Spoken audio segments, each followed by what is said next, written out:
నమస్తే, welcome to prime time debate. Why not 175 నుంచి ఈరోజు పులివెందుల జెడ్పీటీసీ ఎన్నికలకి ఎందుకింత కంగారు పడుతున్నాడు వైఎస్ జగన్ అనే దానిపై మనతో మాట్లాడడానికి ఈరోజు ప్యానెల్లో ఉన్నారు సీనియర్ జర్నలిస్ట్ సత్యమూర్తి గారు, అదేవిధంగా సీనియర్ జర్నలిస్ట్ కనకదుర్గ వడ్లమణి గారు. సార్ నమస్తే. నమస్కారం. నమస్తే మేడం. నమస్తే అండి. సత్యమూర్తి గారు, వైనాట్ 175 రజని, why not Kuppam, why not Pithapuram, why not Hindupuram అని చెప్పి మాట్లాడినటువంటి యొక్క జగన్మోహన్ రెడ్డి గారు ఈరోజు ఎందుకని పులివెందులకు సంబంధించి జెడ్పీటీసీ ఎన్నికలు ఇంత ప్రతిష్టాత్మకంగా ఎందుకు తీసుకుంటున్నారు? అదే కాకుండా పూర్తి వైసీపీకి సంబంధించిన శ్రేణులందరూ కూడా అక్కడే చూస్తున్నాం.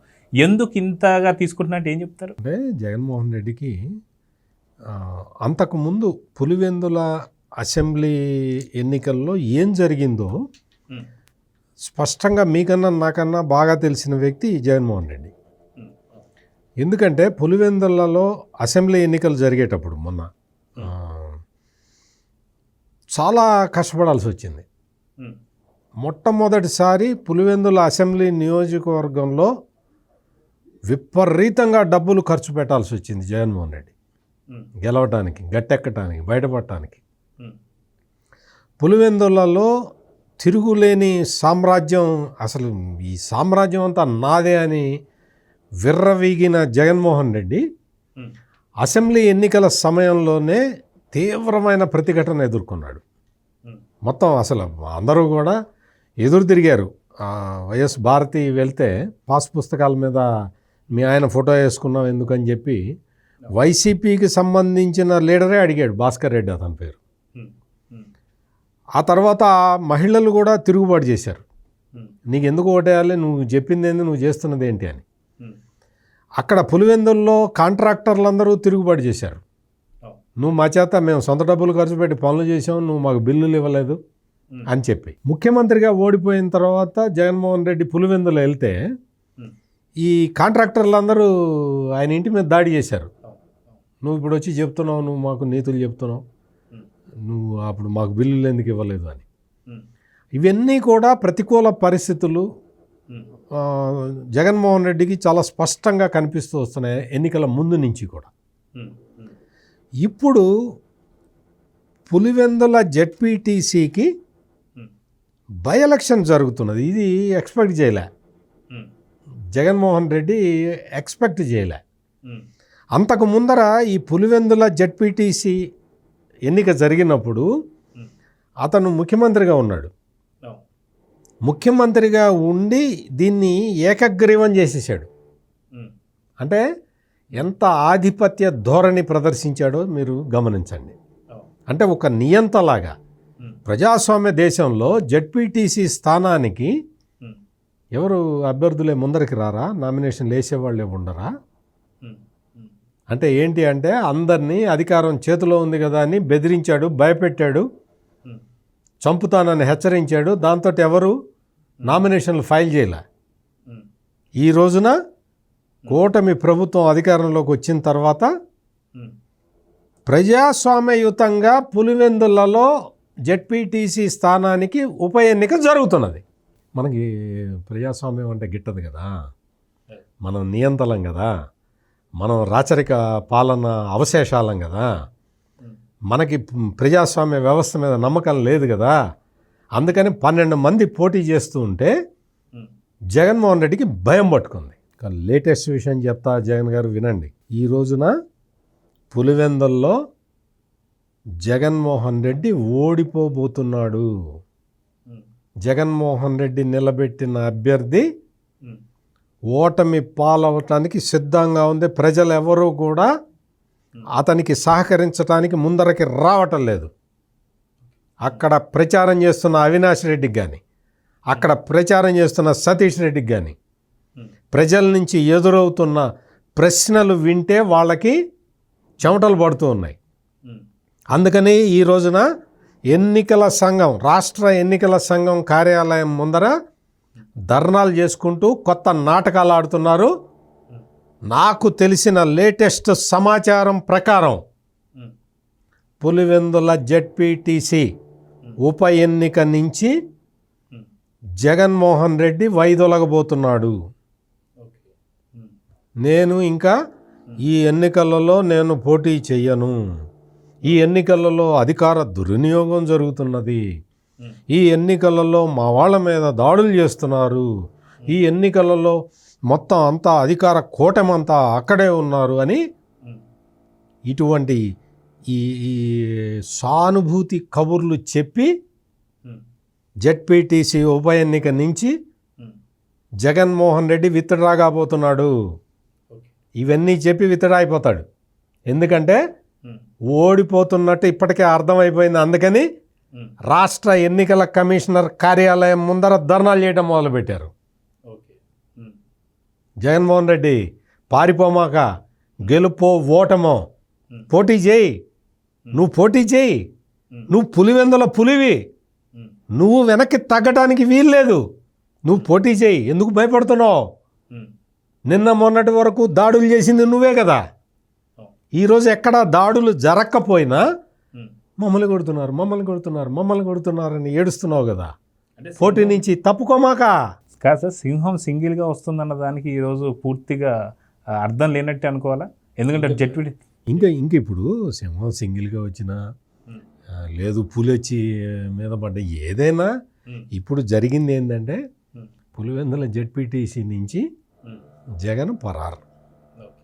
ఇది ఇప్పుడు లేటెస్ట్గా డెసిషన్ తీసుకున్నారు. రేపు 12వ తారీఖు పోలింగ్ జరిగే లోపల, ఈ లోపల ఇవాళ రేపట్లోనే ప్రకటిస్తారు. మేము పులివెందుల్లో మేము పోటీ చేయము, మేము ఈ రాష్ట్ర ప్రభుత్వం మీద మాకు నమ్మకం లేదండి. నీ రాష్ట్ర ప్రభుత్వం మీద కూడా అప్పుడు ప్రజలకి నమ్మకం లేదు. అందుకనే నువ్వు ఏకగ్రీవాలు చేసుకున్నావు అన్నీ. ఇప్పుడు చేసుకో, ఏకగ్రీవం కదా, పులివెందులు కదా, నీ ఊరు కదా, నీ ఇల్లు అక్కడే ఉంది కదా, పోటీ చేయడానికి ఎందుకు భయపడుతున్నావు? అందుకని ఇక్కడ వీళ్ళు ఆడే డ్రామాలన్నీ మొత్తం రాష్ట్ర వ్యాప్తంగా మొత్తం ప్రజలందరూ గమనిస్తూ ఉన్నారు. జగన్మోహన్ రెడ్డి బండారం బట్టబయలైపోయింది. అయితే కనకదుర్గ గారు, మనం చూసుకుంటే వైఎస్ సునీత గారు జగన్మోహన్ రెడ్డి గారికి చెల్లి, అది కాక వైఎస్ వివేకానంద రెడ్డి గారి యొక్క జయంతి. నిజంగా జయంతికి వస్తున్నటువంటి సందర్భంలో కూడా వైఎస్ సునీత గారి ఒక తల్లి సౌభాగ్యమ్మ గారు, నువ్వు రావద్దమ్మా, ఇక్కడ నీ పైన కూడా హత్యా ప్రయత్నాలు జరిగే అవకాశం ఉంది అంటే, రాఖీ పండగకి జగనన్న ఇచ్చేటువంటి ఒక కానుక ఇదేనా? అది కాక సునీత గారు వస్తుంటే వాళ్ళు ఏం మాట్లాడుతున్నారంటే, సతీష్ రెడ్డి గారు ఎవరైతే ఉన్నారో ఆయన పైన ఏదైతే రాజకీయ పరంగా విమర్శలు చేస్తుందని చెప్పి మాట్లాడుతున్నారు. నిజంగా రాజకీయాలకి సునీత గారికి ఏం సంబంధం ఉందండి? నిజంగా సునీత గారిని కూడా రాజకీయాల్లోకి రావడం అంటే, అది కాక పులివెందులో జెడ్పీటీసీ ఎన్నికలు, ఇంత చిన్న ఎన్నికలకి నిజంగా సునీత గారిని రాజకీయాల్లోకి రావడాన్ని ఎలా చూస్తారండి? మీరు సతీష్ రెడ్డి అన్నారు కాబట్టి నేను సునీత గారు మాట్లాడిన మాటలు చెప్పుకుందాం. ఇదే సతీష్ రెడ్డి, ఇదే బీటెక్ రవి, ఆదినారాయణ ముగ్గురు కలిపి వాళ్లే చేశారు మా నాన్న హత్య, వివేకానంద రెడ్డి హత్య అని చెప్పి నా చేత సంతకం పెట్టమని వీళ్ళు బలవంతం చేశారు అని నిన్న ఆవిడ చెప్పారు. మీరు చెప్పినట్టుగా తండ్రి జయంతిని పురస్కరించుకుని ఆవిడ వెళ్తే తండ్రి సమాధి దగ్గరికి, దాన్ని కూడా వీళ్ళు ఒక అంటే ఆవిడ మీద కూడా హత్యాయత్నం చేయిద్దామని అనుకున్నారా? అంటే సునీత ఉనికిని కూడా వాళ్ళు భరించలేకపోతున్నారా, భయపడుతున్నారా? ఎందుకంటే ఇప్పుడు పులివెందుల ఎన్నికలు ఏవైతే ఉన్నాయో, ఈ పులివెందుల ఎన్నికకి సునీత రాకకి వీళ్ళు ముడిపెట్టారా? ఎందుకంటే నిన్న సునీత అన్నారు, నాకు 2019 మార్చి 15 గుర్తుకొస్తోంది. సేమ్ సిట్యువేషన్, మా నాన్నగారిని ఎలా చంపారో ఆ వాతావరణం, ఆ భయానక వాతావరణం ఇవాళ నాకు పులివెందుల్లో కనిపించింది అంది ఆవిడ. ఎవరి ద్వారా కనిపించింది? జగన్మోహన్ రెడ్డి మనుషుల ద్వారా. అంటే ఇవాళ అక్కడ 12 మంది అభ్యర్థులు నామినేషన్ వేసేసరికి ఇవాళ జగన్మోహన్ రెడ్డి గజగజ వణుకుతున్నాడు. ఇందాక మీరు సింహం సింగిల్గా రాదా అంటే, ఎప్పుడు సింగిల్గా వచ్చాడు సింహం? ఎప్పుడు సింహం సింగిల్గా వచ్చింది? ఆయన చెప్పుకున్నాడు, ఆయన ఎప్పుడు సింగిల్గా రాలేదు. I'm sorry. ఆయన తల్లి, చెల్లి, నారాసుర రక్త చరిత్ర, వివేకానంద రెడ్డి గొడ్డలిపోటు ఇవి పెట్టుకుని వచ్చాడు ఆయన. అంతే తప్ప ఆయన సొంతంగా సింహం ఎప్పుడూ రాలేదండి. ఇప్పుడు కూడా సింహం మళ్ళా మహిళల్ని ఆశ్రయిస్తోంది. అంతే తప్ప జగన్మోహన్ రెడ్డికి సొంత బలం 10, అంటే తను కాకుండా 10. ఇప్పుడు కౌరవుల గురించి చెప్పేటప్పుడు ఎప్పుడు చూడండి, దుర్యోధనుడు కాకుండా 100 అలా లెక్క అన్నమాట. కాబట్టి ఇవాళ సునీత అంటే భయపడుతున్నది జగన్మోహన్ రెడ్డి. ఎందుకంటే ఇప్పుడు సునీత వచ్చి మాట్లాడితే దాని ఇంపాక్ట్ పులివెందుల ఎలక్షన్స్ మీద మరింత ఉంటుంది. ఆల్రెడీ ఉంది, ఉన్నదాన్ని రెట్టింపు చేస్తుంది ఆవిడ. ఆవిడ చెయ్యక్కర్లే, ఆవిడ ఉనికి అక్కడ రెట్టింపు అయిపోతుంది. రెండు ఆవిడ నిన్న ఇంకా బాధపడ్డారు, నేను అనవసరంగా చంద్రబాబు నాయుడు గారిని అనుమానించాను. She felt very bad. తల కొట్టుకుంది ఆవిడ, ఇట్లా తల కొట్టుకుంది ఆవిడ. అంటే నేను మోసపోయాను, కానీ నాకు నమ్మకం ఉంది సిబిఐ మీద, మా నాన్నగారిని ఎవరు హత్య చేశారు నాకు తెలుస్తుంది అని ఆశాభావాన్ని కూడా వ్యక్తపరిచారు ఆవిడ. సో ఏది ఏవైనా ఇవాళ పులివెందుల అనేది జగన్మోహన్ రెడ్డి పరువుకు సంబంధించిన అంశం. ఎప్పుడూ కూడా పులివెందుల నల్లేరు మీద నడకలాగా చేసుకుని ఎవరిని నామినేషన్లు వేయనివ్వకుండా తనకి తానంటే స్వయం ప్రకటితం అంటాం చూడండి, అట్లా స్వయం ప్రకటితంగా నేను నెగ్గానని ప్రకటించుకునేవాడు. అంటే ప్రత్యర్థి లేడు, వాళ్ళ ఇక్కడ అభ్యర్థి లేడు, అన్నీ వాళ్లే కదా. కానీ ఇవాళ అలా కాదు, కూటమి వచ్చాక మొట్టమొదటిసారి ఒక ప్రజాస్వామ్యయుతంగా అక్కడ ఎన్నికలు జరుగుతున్నాయి. అది చిన్న ఎన్నిక పెద్ద ఎన్నిక కాదు, ఆల్రెడీ మీకు నీటి సంఘాలది ప్రూవ్ అయింది. ఇవాళ అందుకని భయపడుతున్నాడు. ఇంకొకటండి, మరి జగన్మోహన్ రెడ్డి దిగొచ్చాడు ఇది అది అన్నారు కదా మీరు, ఎంత మెజార్టీ వచ్చింది 2024 ఎన్నికల్లో? లోకేష్ కంటే 20,000 ఓట్లు తక్కువ వచ్చాయి ఆల్మోస్ట్. తెలుసా మీకు? నా రాజకీయ చరిత్రలో నేను చంద్రబాబు నాయుడు లాంటి మనిషిని చూడలేదన్నాడు కదా. నీ రాజకీయ చరిత్రలో నువ్వు అది చూడలేదు. నీకంటే ఒక్క టర్మ్ కాకుండానే లోకేష్ నీకంటే ఆల్మోస్ట్ 20,000 పైచీల కంటే 30,000 దాకా మెజార్టీతో గెలిచాడు. అంటే నేను అనేది నీకంత పులివెందుల, మీకు కంచుకోట 40 ఏళ్ళుగా పులివెందుల మీది కదా, 78 నుంచి ఇంచుమించు. సో డిఫరెన్స్ చెప్తున్నా అంతే. అంటే ఒక పప్పు అని అన్నావంటే నిన్న గ్రోక్ కూడా ఏం చెప్పిందంటే, మనం వెరిఫై చేస్తే పప్పు అనేది అంతకుముందు లోకేష్ని వైసీపీ వాళ్ళు అనేవాళ్ళు, కానీ లోకేష్ నెగ్గాక జగన్మోహన్ రెడ్డినే వైసీపీ వాళ్ళు అంటున్నారు అని ఇచ్చింది అది ఆన్సరు. అంటే కొన్ని క్లారిఫికేషన్స్ అప్పుడప్పుడు ఇస్తూ ఉండాలి కదా, అందుకోసం అంతే. సో ఏది ఏమైనా ఇవాళ పులివెందుల అంటే వీళ్ళు భయపడుతున్నారు. ఇప్పుడు ఓడిపోయాడు అనుకోండి, ఇంకా మొహం ఎక్కడ పెట్టుకుంటాడు? అందుకని లండను వెళ్ళలేడు, ఎందుకంటే ఇక్కడ జైలు కేసు అన్నీ ఉన్నాయి రెడీగా. అందుకని నేను మడమ తిప్పను మాట తప్పను, నేను సింహాన్ని పులిని, పులులు సింహాలు బోన్లోనే ఉంటాయి కాబట్టి జగన్మోహన్ రెడ్డి జైలుకి వెళ్తేనే ఆ సింహానికి సేఫ్ అని మనం చెప్తున్నాం. అయితే సత్యమూర్తి గారు, వాస్తవానికి వైనాట్ 175 అనే దగ్గర నుంచి దాదాపు ఇప్పుడు కనీసం పులివెందుల జెడ్పీటీసీ అని చెప్పేసి అంటున్నారు. అయితే నిజంగా జెడ్పీటీసీ ఎన్నిక అనేది అంత పెద్ద విషయమా వైసీపీకి? అయితే ఇక్కడ ఇంకొక రకమైన వార్త కూడా వస్తుంది. ఈ జెడ్పీటీసీ ఒకవేళ పులివెందుల్లో ఓడిపోతే ఖచ్చితంగా 6 మంది ఎమ్మెల్యేలు ఎప్పటి నుంచో రెడీగా ఉన్నారు, ఇది అయిపోయిన వెంటనే వాళ్ళు వేరే పార్టీకి షిఫ్ట్ కాబోతున్నారని చెప్పి. అదే 2026లో రాబోతున్నటువంటి స్థానిక ఎన్నికలు కూడా పూర్తిగా దీని ఇంపాక్ట్ ఉండబోతుందని చెప్పి. నిజంగా 2029కి జెడ్పీటీసీ ఇక్కడ పులివెందుల్లో ఓడిపోతే అసలు పార్టీనే ఉండదు 2029కి అని చెప్పేసి కొంత ఊహాగానాలు వస్తున్నాయి. మీరేమంటారు? అంటే పాయింట్ నెంబర్ 1 ఏంటంటే, ఈ జగన్మోహన్ రెడ్డికి సంబంధించిన 11 మందిలో 6 కాదు కదా, 11 మంది వచ్చినా అక్కడ చేర్చుకోరు. అది క్లియర్. ఎందుకంటే ఈ సంతాన్ని వాళ్ళెందుకు భరిస్తారు? ఇక్కడంతా ఈ గెలిచిన బ్యాచ్ ఇదంతా కూడా జగన్మోహన్ రెడ్డి కాకుండా 10 మంది, ఈ 10 మందిని తీసుకొని వాళ్ళు ఏం చేసుకుంటారు? అసలైన ఈ స్క్రాప్ అంతా అక్కడికి ఎందుకు? అందుకని వాళ్ళు తీసుకోరు.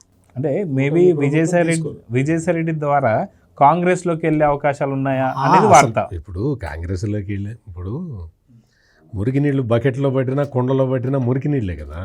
అది బకెట్లో పట్టారండి, అది మురికి నీళ్ళు అండి. కుండలో పట్టారండి, ఇది తాగొచ్చండి అన్నాను కదా. అందుకని మురికి నీళ్ళు కుండలో పట్టినా ఒకటే, బకెట్లో పట్టినా ఒకటే. అందుకని ఈ మురికిని ఎవరు తీసుకోరు. ఇక్కడ ఈ పులివెందుల జెడ్పీటీసీ ఉప ఎన్నికలో జగన్మోహన్ రెడ్డి ఇప్పటివరకు ఏంటి అంటే మొత్తం రాష్ట్ర ప్రజలందరినీ కూడా మోసం చేస్తూ వచ్చాడు. పులివెందుల నా అడ్డా, పులివెందుల నా అడ్డా, పులివెందుల నా అడ్డా, నాకు తిరుగులేదు. మా నాన్న పోటీ చేశాడు, మా నాన్నకి తిరుగులేదు. మా బాబాయ్ పోటీ చేశాడు. బాబాయ్ అంటే మళ్ళీ మీరు ఏ బాబాయ్ అంటారు? గొడ్డలు పెట్టి నరికిన బాబాయ్ ఉన్నాడు కదా, ఆయన వివేకానంద రెడ్డి. ఆయన పోటీ చేశాడు, ఆయనకి తిరుగులేదు. నేను పోటీ చేశాను, నాకు తిరుగులేదు అని చెప్పి మోసం చేశాడు. ఎట్లా మోసం చేశాడంటే, అక్కడ ఆ నియోజకవర్గంలో ప్రజాస్వామ్యం లేకుండా చేశారు. ప్రజాస్వామ్యం యుతంగా ఎన్నికలు జరిగితే ఈ పరిస్థితి ఉండేది కాదు. నిన్న మొన్నటి వరకు గుప్పెట్లో పెట్టుకొని వాళ్ళు పరిపాలించారు. ఈ రోజున ఏమవుతుంది అంటే, రాష్ట్రం మొత్తం కూడా డెవలప్ అవుతూ ఉన్నది. 9.5 లక్షల కోట్ల రూపాయల పెట్టుబడులు వచ్చినాయి. సాగునీటి ప్రాజెక్టులు కంప్లీట్ అయిపోతున్నాయి. ఇన్ఫ్రాస్ట్రక్చర్ ప్రాజెక్టులు డెవలప్ అయిపోతున్నాయి. రోడ్డు నెట్వర్కు, రైలు నెట్వర్కు అన్నీ పెరిగిపోతూ ఉన్నాయి. ఇంకా మనం ఈ బానిస బతుకు బతకాలా అని పులివెందుల ప్రజలు ఆలోచించడం మొదలుపెట్టారు. బాబాయిని గొడ్డలు పెట్టి గొడ్డలతోటి నరికిన తర్వాతే ప్రజలకు అర్థమైంది. ఆ రోజు నుంచి ఆలోచిస్తూ ఉన్నారు. సొంత బాబాయినే లేపిన ఈ ఫ్యామిలీని మనం ఇంకా ఎందుకు ఆదరిస్తున్నాము అని ఆలోచన ఆ రోజు నుంచి మొదలైంది. బాబాయిని గొడ్డలతో వేసేస్తే మనకి పొలిటికల్గా రైవలరీ ఉండదు అని ఆలోచించారు తప్ప ప్రజల్లో ఈ విధమైన చైతన్యం వస్తుంది అని అనుకోలే. ఇంకా ప్రజలు భయపడతారు మనల్ని చూసి అనుకున్నారు. కానీ దురదృష్టం ఏంటి అంటే, జగన్మోహన్ రెడ్డికి దురదృష్టం, పులివెందుల ప్రజలకు అదృష్టం ఏంటి అంటే, కూటమి ప్రభుత్వం అధికారంలోకి రాగానే వాళ్ళకి అంటే పులివెందుల నియోజకవర్గంలో నిష్పక్షపాతంగా సంక్షేమం అందుతున్నది. అంతకుముందు ఆడెవడో ఒకడు ఉంటాడు, మండలానికి ఒక లీడర్ ఒకడు ఉంటాడు, వాడు చెప్తే కానీ పెన్షన్ వచ్చేది కాదు, వాడు చెప్తే కానీ ఇల్లు ఇచ్చేవాళ్ళు కాదు, వాడు చెబితే కానీ రేషన్ కార్డు కూడా ఇచ్చేవాళ్ళు కాదు, వాడు చెబితే కానీ ఆరోగ్యశ్రీ పథకం వచ్చేది కాదు. ఇప్పుడు ఏంటి అంటే వాళ్ళకి అర్హతను బట్టి వాళ్ళకి ఆ స్కేల్లో వాళ్ళు ఫిట్ ఇన్ అయితే వాళ్ళకి ఆటోమేటిక్గా వచ్చేస్తున్నది. వాళ్ళు ఎక్కడికి వెళ్ళక్కర్లేదు.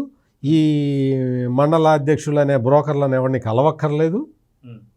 ఆటోమేటిక్గా వాళ్ళకి సంక్షేమం వస్తున్నది. దాంతో పులివెందుల ప్రజలకు అర్థమైపోయింది, ఆహా ఇది కూటమి ప్రభుత్వం రాష్ట్రం మొత్తం చేస్తున్నది ఇది. మనం కూడా ఇక్కడ ఆప్ట్ చేసుకుంటే, కూటమిని ఆప్ట్ చేసుకుంటే మనకు కూడా ఈ సంక్షేమం వస్తుంది అని వాళ్ళు కన్విన్స్ అయిపోయి ఈ రోజున జగన్మోహన్ రెడ్డి ఈ జెడ్పీటీసీ ఎన్నికల కోసం ఎవరిని దించాడు? సతీష్ రెడ్డిని దించాడు. ఆ సతీష్ రెడ్డి ఎవరో తెలుసా? ఇందాక కనకదుర్గ గారు చెప్పారే, ఎవరు సునీత చెప్పింది. బీటెక్ రవి, సతీష్ రెడ్డి, ఆదినారాయణ రెడ్డి ఈ ముగ్గురు కలిసి మా నాన్నని వేసేసారని చెప్పి రాసి నువ్వు సంతకం పెట్టని ఇచ్చారని చెప్పింది చూసావా? ఆ సతీష్ రెడ్డే ఈ సతీష్ రెడ్డి ఇప్పుడు చించుకుంటున్నాడు. ప్రజాస్వామ్యం ప్రజాస్వామ్యం నీ మీదే కంప్లైంట్ చేశాడరా నాయన. జగన్మోహన్ రెడ్డి నిన్ను బాబాయ్ మర్డర్ కేసులో ఇరికించటానికి శత విధాల ప్రయత్నం చేశాడు.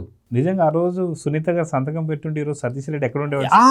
ఆ రోజున కనుక పాపం అమ్మాయి సంతకం పెట్టేసినట్టయితే ఈ రోజు మనోడు బెయిల్ కోసం తిరుగుతూ ఉండేవాడు. ఇంకేం బెయిల్ అండి, జీవిత ఖైదు పడి ఉండేది, తిరుగుతూ ఉండేవాడు. అటువంటి సతీష్ రెడ్డి వచ్చి విక్రమార్కుడిలో డైలాగు చెబుతుంటాడు, ఎవడన్నా చంపటానికి వస్తేట ఈయన ముఖం మీద చిరునవ్వు ఉండాలట, ఈయన చెయ్యి మూతి మీద మీసం మీద ఉండాలట. ఆ విక్రమార్కుడు డైలాగులు చెప్తుంటాడు. నువ్వు ఒక్కసారి జగన్మోహన్ రెడ్డి నైజం తెలుసుకొని నువ్వు ఎన్నికల్లో ప్రచారం చేయి. ఆ మంచోడండి, నన్ను కూడా మర్డర్ కేసులో ఇరికిద్దామని చూశాడండి అని చెప్పు పో వెళ్ళి. అంతకు ముందు ఇదే జరిగింది. రాజారెడ్డి మర్డర్ కేసులో ఇతనే ఉన్నాడు.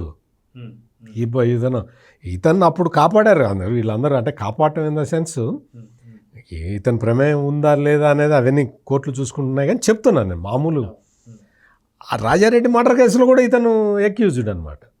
ఇప్పుడు వచ్చేసి జగన్మోహన్ రెడ్డిని చూస్తుంటే అసలు చాలా ఆనందం కలుగుతుందని చెప్తాడు. ఆనందమా భయమా? మళ్ళీ ఏదో కేసులో ఇరికిస్తాడని భయం అంటే మళ్ళీ కొడతాడని. అందుకని వీళ్ళందరూ వచ్చి ఇప్పుడు ప్రజాస్వామ్యం గురించి చెప్తున్నారు. నీ పులివెందుల్లో నీ ఊళ్ళో తెలుగుదేశం వాళ్ళు వచ్చి కొడుతున్నారని ఏడుస్తున్నారు. ఎందుకు అంత ఏడుపు? ఎందుకు? నీ పులివెందులు కదా, నువ్వు అడ్డంగా బాబాయిని నరికేసిన పవిత్ర స్థలం కదా, నీకెందుకు భయం? నువ్వెందుకు భయపడుతున్నావు? నీ బాబాయిని వేసేటప్పుడు కూడా తెలుగుదేశం గవర్నమెంటే కదా ఉంది, అయినా ధైర్యంగా బాబాయిని వేసేసావు కదా. ఇప్పుడు ఎందుకు భయపడుతున్నావు? పులివెందులో ఉప ఎన్నిక ఎదుర్కోవటానికి నీకు భయం ఎందుకు? ఆ భయంతో ఎంతమంది దిగుతున్నారంటే, ఆయన పొద్దుటూరు మాజీ ఎమ్మెల్యే వచ్చి ఇక్కడ ప్రచారం చేస్తాడు, నీకేం అవసరమయ్యా? ధర్మవరం మాజీ ఎమ్మెల్యే వచ్చి ఇక్కడ ప్రచారం చేస్తాడు, నీకేం అవసరమయ్యా? తెలుగుదేశం వాళ్ళు చూడు, వాళ్ళే ఉన్నారు, వాళ్ళు లోకల్ లీడర్లు తప్ప బయట నుంచి ఎవడొచ్చాడు? అనంతపూర్ నుంచి, చిత్తూరు నుంచి వచ్చారా? ఆలోచించుకోవాలి. నువ్వు ఆలోచించుకొని నువ్వు ఆరోపణలు చేయాలి తప్ప నువ్వు వచ్చి అంతా తెలుగుదేశం వాళ్ళు పోలీసులను పెట్టి మా మీద దౌర్జన్యం చేస్తున్నారు. నువ్వు చెప్పావు కదా, టైగర్ అని చెబుతున్నావు కదా, పులివెందుల టైగర్ అన్నావు. వచ్చి ఆ ఎలక్షన్ కమిషన్ ముందర ధర్నాలు చేయటం, లేకపోతే అక్కడ కూర్చొని అక్కడ పోలీసుల మీద ఎలిగేషన్ చేస్తున్నాడు. ఈ సతీష్ రెడ్డి మొన్న పోలీస్ స్టేషన్కి వెళ్ళి చెయ్యి పెట్టి చెప్తున్నాడు పోలీసుల్ని. ఇవాళ పేరుని నాని డిఐజీ కర్నూలుని బెదిరిస్తున్నాడు, ఆ కోయ ప్రవీణ్ అని ఆయన్ని పట్టుకొని మేము నీ అంత చూస్తాం, నీ తాట తీస్తాం అంటే పోలీసుల్ని బెదిరించే అంత పెద్ద రౌడీలా మీరు? పోలీసుల్ని ఎవడు బెదిరిస్తాడు? రౌడీ బెదిరిస్తాడు. మామూలుగా బాధ్యత గల పౌరుడు పోలీసుని బెదిరించాడు, పోలీసు చెప్పింది వింటాడు.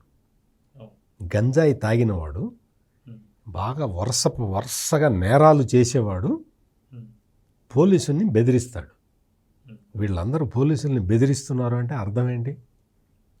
ఇటువంటి కార్యక్రమాలు మానుకోకపోతే పేరుని నాని అతనికి ఏదో సంస్కారం ఉందని అనుకుంటున్నాను నేను ఇప్పటివరకు.